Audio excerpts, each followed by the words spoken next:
ដែរខ្ញុំមានមេរៀនមួយចែកម្លែកទៅដល់បងប្អូនពុំមានអស់គ្នានេះសម្រាប់មេរៀន GIS នេះទីមួយយើងបើកកម្មវិធី GIS ឥឡូវខ្ញុំបានបើករួចហើយយើងចូលមកក្នុង iOS នេះមករួចហើយបងប្អូនយកពាក្យថានេះ iOS A0 landscape នេះយកអូខេបន្ទាប់ពីហ្នឹងហើយវាបានផ្ទាំងរូបនេះបងប្អូន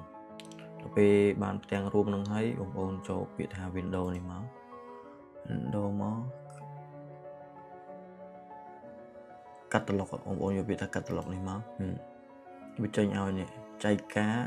WGS84 អាចែកការ WGS84 ហ្នឹងបងប្អូនចូលមក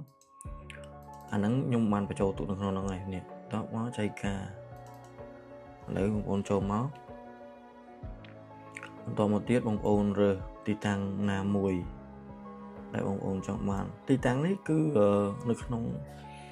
GPS បងប្អូននៅក្នុង GPS យើងចូលទៅក្នុង GPS យើងកំណត់ទីតាំងឧទាហរណ៍ថាឥឡូវវាមាន coordinate និង axis x y ហ្នឹងបងប្អូន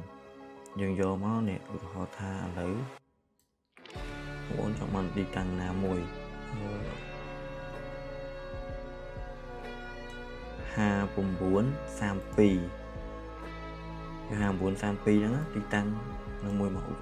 ឧទាហរណ៍ទីតាំង5932ហ្នឹងមកឥឡូវបងប្អូនបរិយាមើលទីតាំងហ្នឹងចឹងហើយវានៅតំបន់ណា